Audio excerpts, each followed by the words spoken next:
Welcome to Counterpoint. I'm Tanya Granick-Allen. At long last, the two Michaels are home. After spending over 1,000 days in captivity in China, Michael Kovrig and Michael Spavor are back on Canadian soil. And how did this all happen?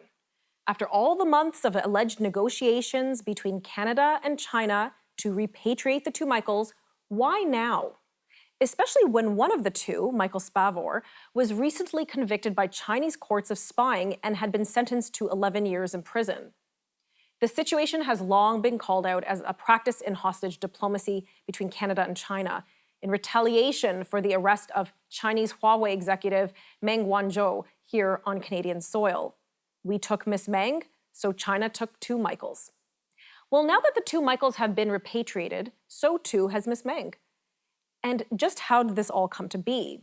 Where is Miss Mung, and what will come of the charges of fraud related to the alleged Iran sanctions violations?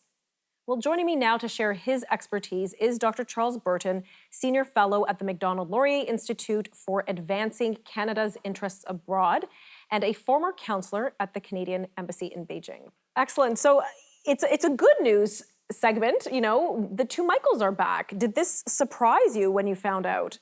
Yes, I was surprised. I had expected that the Chinese government would allow a discrete period to pass between Ms. Mung's repatriation to Beijing and the release of Michael Kovrig and Michael Spavor. I think that, you know, the fact that the Chinese basically blindsided the Canadian government by saying that Michael Kovrig and Michael Spavor would be returned simultaneously the same day as Ms. Mung was sent back really was a sign that the Chinese government wanted to establish a kind of moral equivalence between Canada's responding to the Chinese extradition request and their picking Michael Kovrig and Michael Spavor off the streets and subjecting them to over 1,000 days of brutal prison hell for no perceivable reason. In other words, they've never articulated or provided any proof that Kovrig and Spavor have committed any crimes against any of the laws of China. So I was delighted that they came back.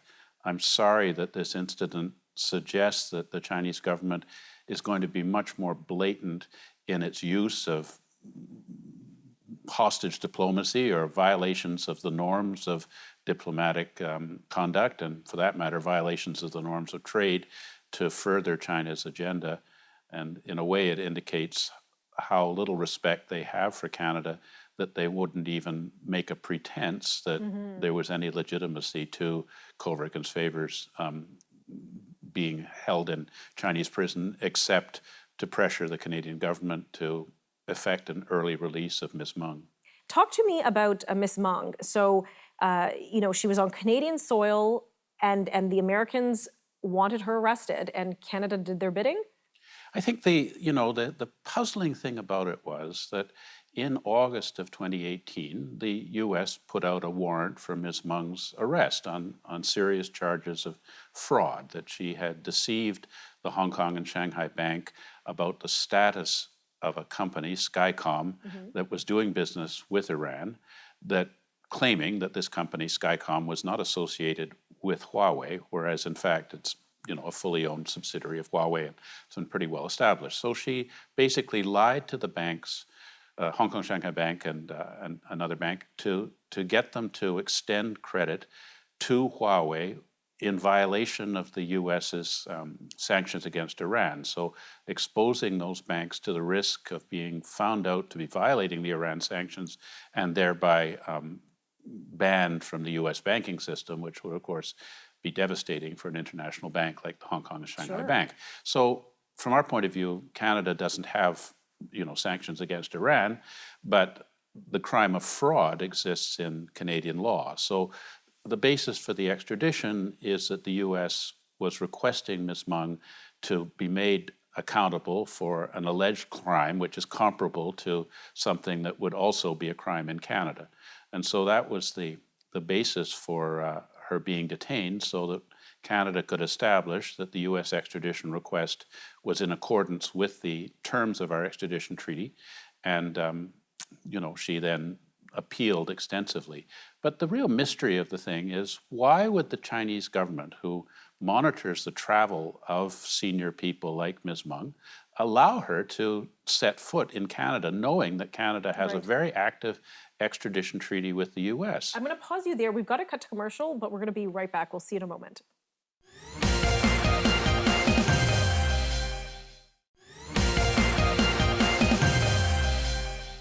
Welcome back. We're continuing our discussion on the repatriation of the two Michaels and all the circumstances around that case. And joining me again in studio is Dr. Charles Burton. Charles, just before the break, you were leading into a very interesting topic, which is why would China allow Ms. Mung to be here on Canadian soil knowing there was a warrant out for her arrest? Yes, exactly. I mean, you would think that before she was given permission by the Chinese Communist Party to travel, that they would have looked at all the list of all the countries that have extradition treaties with the United States and made those all no-go zones. And, you know, she is an unusual person. When she was arrested at the Vancouver airport, she was found to be in possession of 7 passports, and we're aware of an 8th passport, a special purposes passport. So, you know, this is no ordinary traveler. Right. I think the assumption was that the Chinese assumed that because of the close relationship between the Trudeau government and the People's Republic of China, that we would never dare to detain a senior member of the Chinese, what one might call red nobility, someone who's connected to the highest levels of power. Right. And then when we did, the Chinese government was sort of thrown by this and pressured our government to try and respond. And Mr. Trudeau didn't respond. And I think to get the attention of Canada, China decided to, pick up Michael Kovrig and Michael's Favor off the streets of Beijing and Dandong, respectively. Dandong being a border town with North Korea, Mr. Favor being someone that did a lot of business in North Korea. To try and pressure the Canadian government to release Ms. Mung forthwith, disrespecting the fact that, in our country, the extradition request would be reviewed by the BC Superior Court, and the idea that the Prime Minister would telephone, Associate Justice Heather Holmes of the BC Superior Court and order her to rule that Ms. Mung is not eligible for extradition is, it would be outrageous in our system. Things in Canada don't work the same way they do in China. So maybe this was a shocking moment or a shocking revelation for China to learn this, but we do have rule of law here. Yes, and I think that from their point of view, we claim that we have rule of law, but they also claim that their rubber stamp National People's Congress is the supreme organ of state power, whereas anybody would know that it's really about the Standing Committee of the Politburo of the Chinese Communist Party. So they think that our institutions are as fake as theirs, and therefore can't understand, why, if they really put as much pressure on us as they can, that we wouldn't give them what they want, which would be the release of Ms. Mung. And I think the other thing is, why are they so keen to get Ms. Mung back to Beijing? And I think this relates to the nature of her company, Huawei, which, is currently wanting to bid to install 5G technology into our telecommunications. All of our allies have determined, all of our Five Eyes partners have determined that Huawei 5G presents an unacceptable risk to Canadian security because that technology could be enabled to provide the Chinese Communist authorities with access to critical databases, which they do a lot of, and also the potential, because the 5G technology will be so pervasive in our infrastructure, providing them with the capacity to do things like turn off the water and turn off the power, if they have access to those 5G controlled switches. So if Ms. Mung was in fact extradited to the United States and was facing, say, many years of incarceration, I think the Chinese Communist Party would be concerned that she might be prevailed upon to cut a plea bargain and provide information about any relationship that Huawei has with Chinese military intelligence.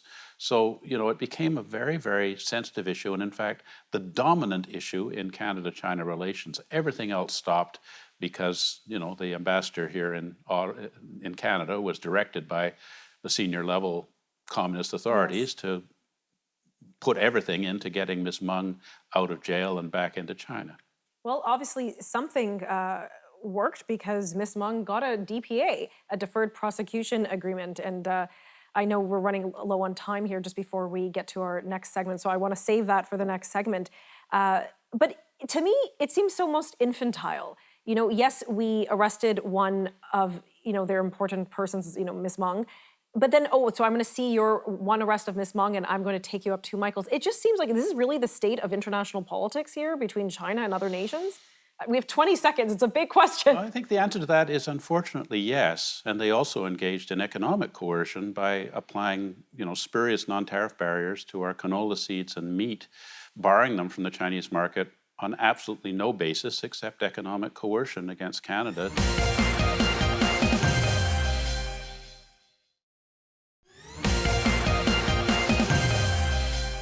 Welcome back. We're continuing our discussion about the circumstances around the 2 Michaels' return and repatriation to Canada, Miss Mung's return to China, and what that means for relations between Canada and China going forward.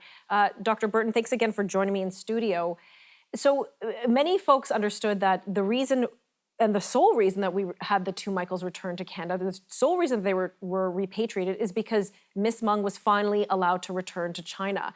How did that come to be that she was allowed to go back? Well, I think that, of course, she was delaying and postponing the extradition hearing by hiring the best lawyers in Canada and engaging in every kind of technical device to try and defer her extradition. But it was coming up to the time when Justice Heather Holmes of the BC Superior Court would be ruling on whether the extradition request in the United States was valid or not. And so that was one aspect. It was sort of a timely thing where it might become inevitable that she would be sent back. And I think in the course of her extradition hearing, information came out that actually wasn't accepted by the judge for the extradition case, but did shed light on the case that the U.S. would have against her. Mm-hmm. She was going to be tried in the Eastern District Court of New York State. And that is that information came out that suggested that she didn't commit fraud in the sense that the Hong Kong and Shanghai Bank was already aware that this company, Skycom, was part of Huawei. And so the case against her may not have been as strong as the U.S. prosecutors originally anticipated. They'd attempted a DPA, a deferred prosecution agreement, with her earlier, and the standard DPA would mean that she would admit guilt and that Huawei, her company, would pay considerable compensation, a fine for their wrongdoing. But what happened was that she got the world's lightest DPA, which is that she acknowledged wrongdoing, that she had attempted to deceive the Hong Kong and Shanghai Bank, but she did not admit guilt. So it's sort of like, I steal your bicycle, but I'm not actually guilty of it. I just did some wrongdoing. Well, I mean, this is a bit of sophistry, but I think that the U.S. was able to salvage something out of it because once they'd established that Huawei had this subsidiary that was doing business in Iran that violated the U.S. sanctions, that it will strengthen the U.S.'s case in future prosecution of Huawei. But in the meantime, Ms. Mung is allowed to go back to Beijing. It's deferred in the sense that it runs to the end of 2022, and as long as she does not go back on her admission of wrongdoing, then at that time the matter will be resolved and she won't be subject to any further charges on it. So all she has to do is say nothing, and that's what she's saying. Wow. The Chinese government is not admitting any wrongdoing, and suggesting that through their pressure, they managed to get Canada to capitulate and release her. They're not acknowledging the facts of the matter, which is that this was a decision of the United States, and that Canada really had no part in it. Okay, and I appreciate that. And of course, China will always claim victory on things, even if they were to lose. But did they actually lose? Did Canada not lose? I mean, we suffered the loss of 2 Canadian citizens, this ongoing, nearly 3-year battle on diplomacy. Obviously, our relationship has severely been hindered. Mm-hmm. And, she got to go with a very light, as you said, DPA, and the 2 Michaels got, gosh only knows what kind of treatment they had in Chinese prisons. I mean, maybe you have some insight into that. Well, we do know how bad it is in Chinese prisons because Kevin Garrett, who also lived in Dandong, where he ran a coffee shop and was engaged in proselytizing Christianity to refugee North Koreans, was also picked up, also in retaliation for an extradition case back in 2014. This was a man called Su Bin, who was in Canada but had been stealing hundreds of gigabytes of Boeing aerospace data. Eventually, Mr. Su decided to go state's evidence and voluntarily rendered himself to the United States. And after that, after a period, Kevin was released. But he wrote a memoir of his time in the Chinese prison called Two Tears on the Window, because his wife was also incarcerated for a period on utterly false charges, where he describes the conditions. And, the conditions were that the prison cell was crowded, it was very stinky, and he only got food about 70% of the time. So, plus the relentless interrogation where the Chinese authorities, through sleep deprivation and other techniques, were trying to elicit a false confession from him of serious crimes, which I don't think they did. But in any event, it was, about as awful as you can imagine, frankly. Absolutely. I've got to cut to commercial break, but we'll be right back in just a moment.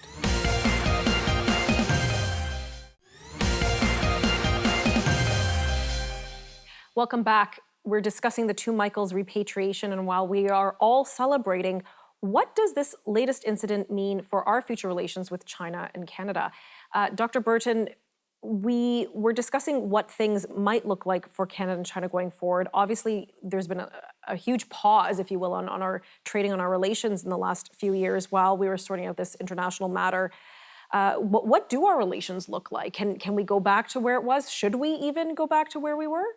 Well, I think Canadian public opinion, by an assortment of public opinion polls, is very much opposed to enhanced engagement with the People's Republic of China. I mean, we're looking at 85–90% of the population thinking that that's a terrible idea. But, within the government, corporate elements who have extensive connections with Chinese business networks do have influence. And, the decision on Huawei 5G has not been made. The Prime Minister says he'll be deferring it for a few more weeks. The question is, would a government that recognizes that there won't be any election anytime soon be prepared to go against public opinion, approve Huawei 5G, appease China in other areas like Chinese state acquisition of Canadian mineral and energy resources, or reducing the restrictions on Chinese acquisition of Canadian high tech, or, that we wouldn't crack down on Chinese state-sponsored espionage or Chinese agents harassing persons in Canada, particularly Tibetans and Uyghurs. Or even their incursions in our northern Arctic waters and what we've seen happen there.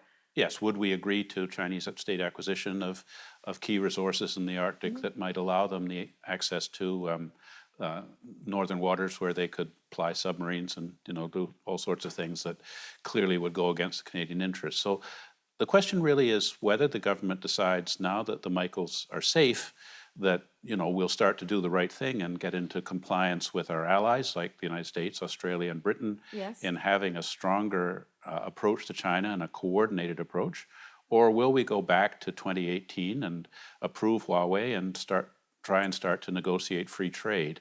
And it's looking, from initial indications from the government that they're planning to go back to let's try and promote Canadian prosperity through access to the Chinese market and make everything else secondary. And that's certainly something that I don't think Canadians would be at all happy about. No, I don't think they would be happy about. And of course, that's if they know what's happening. And it's important. I know we have many distractions right now with COVID and everything happening. I'm looking at some figures here. Canada's exports to China rose 37.8% in the first quarter of 2021, year over year, surpassing even pre-pandemic levels. And imports to China rose almost similarly, and by a third over the same time. So even in these time of strained relationships, we continue to trade and import and export. What would be the consequence if Canada did take a firmer approach with China? And I'm keeping aside all the human rights discussions. We haven't even gone to that. But if we did take a firmer hand with China, how would Canadians suffer? Yes, I think that's a good question. I mean, certainly, China has attempted extensive trade retaliation against Australia because the Australian government had the audacity, from China's point of view, to call for a neutral international investigation of the sources of COVID-19. It hasn't worked as well as China thought. They tried to bar Australian coal based on spurious grounds that it contains contaminants, but now China needs that coal. They're having power shortages, and the other agricultural commodities that Australia sells have largely been able to be sold out into other markets. And Canada's the same. Most of our exports to China are minerals and food, agricultural commodities, for which there's a global market. And I think that if we diversify away from reliance on an unreliable partner like China, that would be overall better for our producers to know that they have a stable market for their goods. And also because the 3-to-1 trade imbalance between Canada and China, if the retaliation was reciprocal, China would suffer quite a bit more. So I think we should bite the bullet and do the right thing and make them accountable for what they've done to Michael Kovrig and Michael's favor, because if we don't, it will embolden the Chinese regime to do more of this kind of thing. Well said. On that note, we have to end the interview, but thank you so much for joining me again in studio, Dr. Burton. It's a great pleasure. Well, that was a fascinating discussion, and we're going to have to watch in the coming weeks to see where our relationship with China goes. Will the federal government take steps to stand up to China, or are we going to capitulate? Time will tell. For Counterpoint, I'm Tanya Granick-Allen.